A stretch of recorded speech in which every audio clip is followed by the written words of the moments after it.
Morning. This is Ian R. Crane. It's the morning of Friday, the 11th of May, and finally we go live here at the Missing Springs Protection Camp in North Nottinghamshire. It's a beautiful morning, a little bit fresh.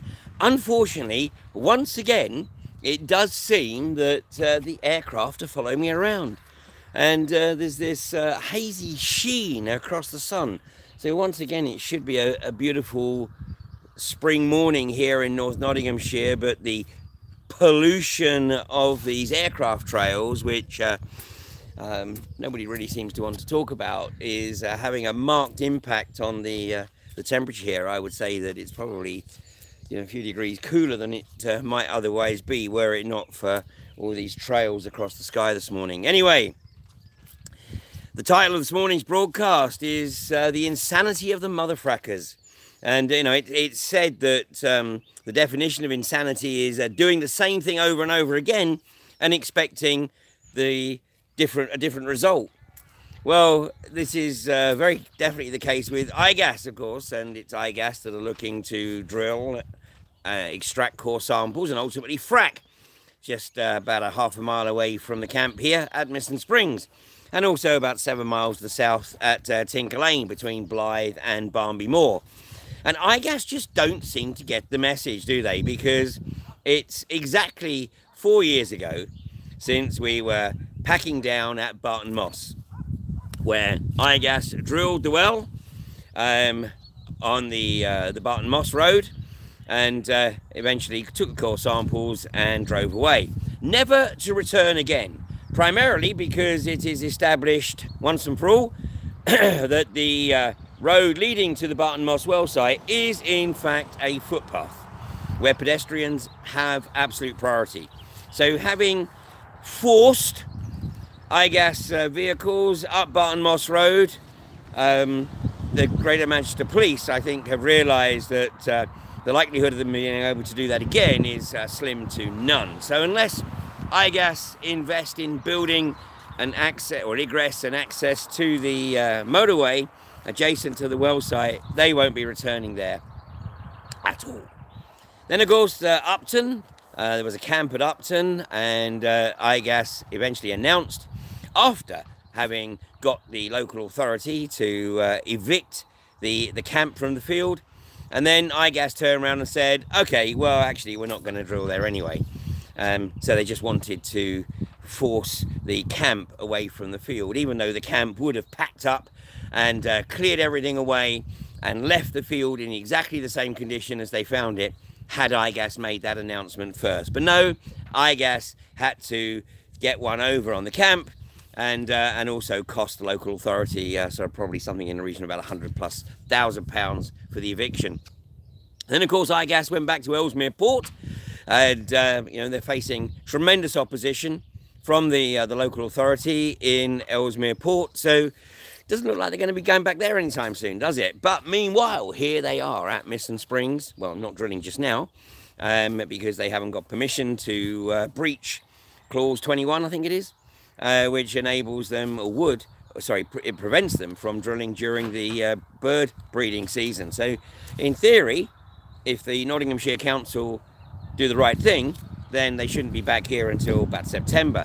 Meanwhile, they are cracking on at Tinker Lane, and obviously we're still having a lot of difficulty in getting the local community to understand the magnitude of the threat. And it seems that Nottinghamshire has some kind of bubble around it where sort of people don't seem to be too aware of what's going on elsewhere outside the county.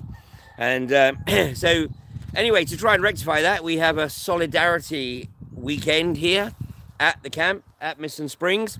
So literally just put Missing, that's M-I-S-S-O-N, Missing Springs, into your sat nav, and it will literally bring you to the camp, because the camp is pretty much the heart of Missing Springs right now. So looks like the weather, trails permitting, it looks like the weather's going to be quite reasonable, and we have food laid on, and we have a barbecue. I believe there's some entertainment. So if you want to come and challenge or question me on anything that I've said or anybody else in the anti-fracking community has said, then, you know, hey, feel free, come down tomorrow and meet us in person, have a chat, and we can sit down and we can share the evidence with you. And of course, you know, when you go along to a drop-in meeting with any of the unconventional gas companies, if you question them, then it's absolutely a lesson in blag, because they refuse to acknowledge any of the issues that have occurred anywhere else in the world, and you'll hear the same tired old phrases trotted out time and time and time again. By the way, Benjamin Dean's just come online. Good to hear from you, Ben. And Ben says the Upton police costs were £200,000. The prosecution of 11 arrests with 9 not guilty verdicts, something in the region of 300,000 plus. And so I guess, you know, look as though they're going to throw more money into this pot. But of course, they've recently sold off a bunch of their assets to focus on their core business and, of course, trying to be the mother-frackers of Nottinghamshire. So anyway, hopefully we'll see you this weekend. But where else are we seeing insanity? Well, you know, Jim Ratcliffe, the behaviour of Jim Ratcliffe absolutely epitomizes the definition of what I see here. Insanity as a noun. Mental illness of such a severe nature that a person cannot distinguish fantasy from reality. Well, that seems to be the case with Jim Ratcliffe. He's created his own reality. And of course, in his reality, he can do anything. He's king of the world because he has a personal fortune of £12 billion, which he's built up by being a total bastard. Oh, sorry, did I say that? Basically, he's built that money up, that personal fortune, by riding roughshod over anyone or any organisation or any government that basically gets in his way. So right now, of course, he's trying to sue the Scottish government, although the Scottish government threw a bit of a curveball last week, because he was suing the Scottish government because they put a ban on fracking, but a Scottish government lawyer says, no, we haven't banned fracking. Well, which was quite a surprise to a lot of people. But it does seem that within the nuance of the law, Nicola Sturgeon might have been sort of jumping the gun a little bit by saying we got a definitive ban on fracking, and it does seem that it's still in the consultative process and that an ultimate ban will be decided by the Scottish government later this year. So there's some interesting stuff unfolding there. But of course, in the fantasy world of Jim Ratcliffe, he owns the Scottish government. In fact, he thought he owned them anyway. Well, but of course, his sycophants were telling him that he owned the Scottish government. And they were telling Jim, don't worry, Jim, it's okay. It's okay. We've got everybody who we need to have in our pocket. And of course, they say this because that's how they behave. I mean, they are on the payroll. So they will tell Jimbo whatever it is that they think he wants to hear. And, you know, I'm sure that Jim relies on those people who say, yes, Jim, no, Jim, 3 bags full, Jim. Yes, we've got the Scottish government right where we want them, Jim.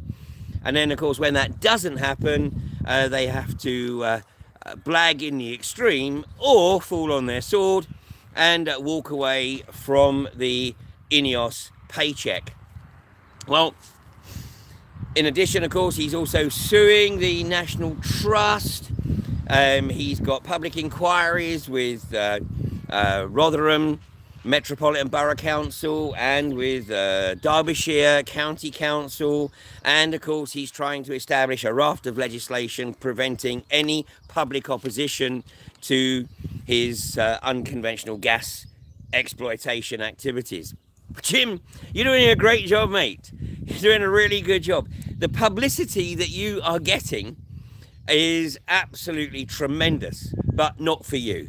Actually, it's tremendous for us. And of course, your latest insanity is to tell the British Olympic Association that, and I quote apparently, that they can take a long walk off of a short plank. Are you throwing the toys out, Jimbo, because you're not getting your own way, because you've thrown $217 million at Sir Ben Ainsley? What's that, about £150 million? You've thrown this money at Sir Ben Ainsley, who has prostrated himself before you so that he can build a big yacht, but not bigger than yours, of course, because you have to have the biggest yacht. And no doubt you're going to sue somebody. How about suing the British Olympic Association?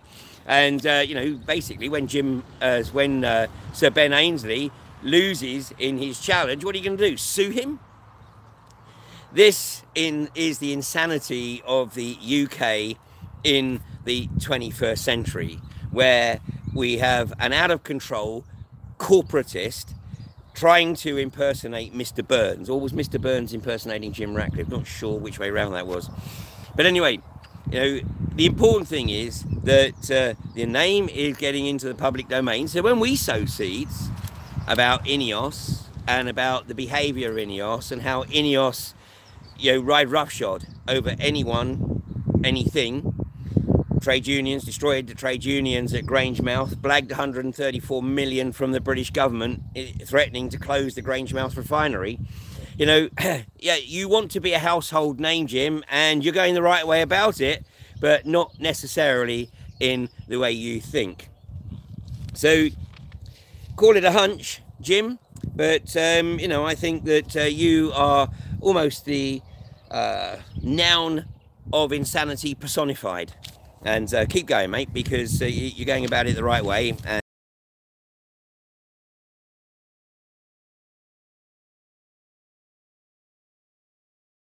that are insane in the early part of the 21st century in the UK.